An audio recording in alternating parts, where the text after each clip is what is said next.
Hello everyone, स्वागत है आप सभी का टीए स्टडी एग्जाम्स में। आशा करता हूँ बढ़िया होंगे आप सब और स्टडी भी अच्छे से कर रहे होंगे। दोस्तों, हमारे जिन सभी साथियों ने एसएससी जीडी का एग्ज़ाम दिया था उसका रिजल्ट आ चुका था पिछले महीने 17 तारीख को, यानी 17 जून को रिजल्ट आ चुका था। अब आपका जो फिजिकल है, पीएसटी है, वो शेष रह गया था और डीएवी डीएमई रह गया था। ठीक है, अब उसके रिगार्डिंग एक अपडेट है। अपडेट क्या है, हम उस पर चर्चा करने वाले हैं। आपका जो डीवी डीएमई होता है कब होने वाला है, पीएसटी और पीईटी कब होगा, ये इस पर हम लोग चर्चा करेंगे। डेट जारी कर दी गई है यहाँ पर। ठीक है, और आपको जानने को मिलेगा कौन सा क्या कब होगा। और बेसिकली देखा जाए तो अगस्त और सितंबर मंथ में ये आपका पूरा कंप्लीट, दोनों ही प्रोसेस को कंप्लीट करा लिया जाएगा।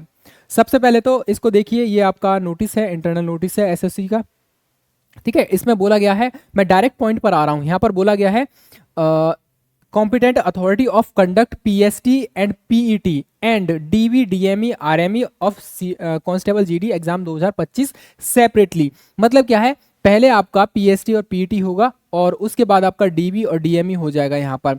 या ऐसा भी हो सकता है कि आपका जो भी कैंडिडेट क्वालिफाई करेंगे फिजिकल को, फिजिकल के तुरंत बाद आपका डीवी और डीएमई करा लिया जाएगा, ऐसा भी हो सकता है। या फिर ऐसा भी हो सकता है कि वो जो कैंडिडेट्स क्वालिफाई करेंगे आपके एग्जाम को, इसको पीएसटी और पीईटी को, तो उनको कुछ दिन के बाद, यानी कि कह सकते हैं 10-5 दिन का गैप भी हो सकता है, तब उनको दोबारा बुलाया जाए। अन्यथा ऐसा भी हो सकता है कि साथ में ही आपका डीवी और डीबी कंडक्ट करा लिया जाए। ठीक है, ये रहेगा आपका। अब यहाँ पर उन्होंने क्या बोला है, देखो, ये जो रिजल्ट था कांस्टेबल जीडी का 2025 को 17 जून को आ चुका था। अब इन्होंने क्या बोला है, पीएसटी और पीईटी आपका स्टार्ट हो रहा है कब से, 20 अगस्त से लेकर आपका 11 सितंबर तक आपका स्टार्ट होगा। ऑलमोस्ट देखा जाए तो यहाँ पर 20 दिन आपका ये चलने वाला है, आपका पीएसटी एंड पीईटी यहाँ पर। ठीक है, टोटल 30 सेंटर बनाए गए हैं, यानी टोटल आप देखोगे यहाँ पर 30 सेंटर बनाए गए हैं और प्रत्येक सेंटर पर 1500 कैंडिडेट को एक दिन के लिए, एक दिन में बुलाया जाएगा। इस हिसाब से देखा जाए तो टोटल के जो कैंडिडेट रहेंगे एक दिन के हिसाब से, वो रहेंगे 45,000 कैंडिडेट्स को यहाँ पर बुलाया जाएगा पर डे। यानी पर डे 45,000 कैंडिडेट्स को यहाँ पर बुलाया जाएगा पीएसटी और पीईटी के लिए यहाँ पर। ठीक है, तो अब आपको समझ में आ गया होगा, आपका जो कह सकते हैं पीएसटी है और पीईटी आपका स्टार्ट हो रहा है 20 अगस्त से स्टार्ट हो रहा है। और मेडिकल के रिगार्डिंग इन्होंने अभी कुछ ऐसा सेपरेटली बोला नहीं है, बस इतना बोल दिया सेपरेट, दोनों को अलग अलग सेपरेट कराया जाएगा। या ऐसा भी हो सकता है कि साथ में ही जिन जिन कैंडिडेट का पीएसटी और पीईटी क्वालिफाई होता रहेगा, साथ में उनका मेडिकल भी करा सकते हैं या उनको कुछ दिन का गैप भी दे सकते हैं, तो बुलाया जा सकता है। मतलब दोनों चीज़ों के लिए आपको तैयार कर लेना चाहिए अपने आप को, आपका पीएसटी और पीईटी दोनों के लिए, और उसके अलावा फिर आपका डीएमई और आरएमई के लिए। ठीक है, आरएमई चलो कोशिश करना कि ना हो पाए आरएमई, डीएमई में ही हो जाए, डिटेल मेडिकल एग्जामिनेशन में क्लियर हो जाए, क्योंकि आरएमई में थोड़ी समस्या हो जाती है फिर बाद में जाके। ठीक है, तो ये सब रहेगा। और जो भी डॉक्यूमेंट्स हैं आपके, डॉक्यूमेंट्स को जरूर प्रिपेयर करा लेना भाई मेरे यहाँ पर। और बेसिकली मैं आपको ये सजेस्ट करूंगा कि आपका जो डोमिसाइल है और आपका कास्ट सर्टिफिकेट है, उस पर ज़्यादा फोकस करना है। उस पर भी आप देखोगे जो ईडब्ल्यूएस कैंडिडेट हैं, जो ईडब्ल्यूएस कैंडिडेट हैं उनके लिए ज़्यादा अच्छे से फोकस करना है। आपका जो कास्ट सर्टिफिकेट होगा, यानी ईडब्ल्यूएस सर्टिफिकेट होगा आपका, वो 1 अप्रैल 2024 के बाद का होना चाहिए। यानी कि उन्होंने साफ साफ बोला है कि जो आपका फाइनेंशियल ईयर है उसके बाद बना हुआ होना चाहिए। जो फाइनेंशियल ईयर चल रहा है, अभी फाइनेंशियल ईयर कब चल रहा है, 1 अप्रैल से लेकर आपका मार्च चलेगा 2025 तक। ठीक है, तो इस तरीके से इसके बाद का बना हुआ होना चाहिए आपके पास।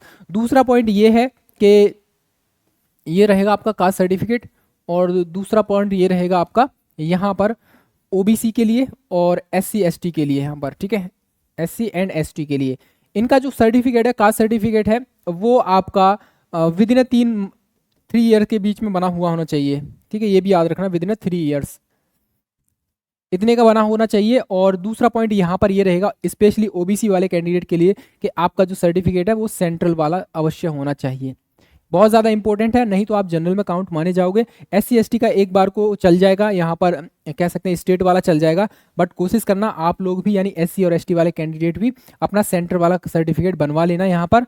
ओबीसी वालों को तो ये बनवाना ही है, और याद रखना 2 साल या 3 साल से मैक्सिमम ज़्यादा का ना हो यहाँ पर। ठीक है, तो ये अपडेट आपको देखनी पड़ेगी। और दूसरा पॉइंट यहाँ पर याद रखेंगे, डोमिसाइल से रिलेटेड, आप जिस स्टेट से हो और स्टेट का आपको डोमिसाइल आपके पास होना चाहिए यहाँ पर। ठीक है, डोमिसाइल भी आपका 3 साल से ज़्यादा पुराना नहीं होना चाहिए, बहुत ज़्यादा इंपॉर्टेंट हो जाएगा ये भी। ठीक है, 3 साल से ज़्यादा पुराना ना हो।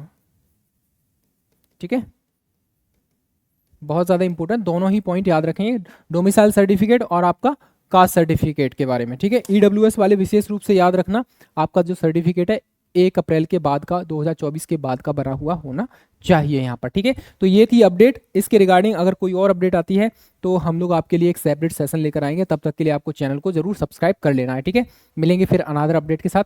अगर किसी का कोई भी डाउट बचा है तो कमेंट सेक्शन में लिखिए, हम लोग रिप्लाई करने का प्रयास करेंगे, ठीक है। चलिए मिलेंगे फिर अनदर अपडेट के साथ, तब तक के लिए अपना ख्याल रखिए। जय हिंद, जय भारत।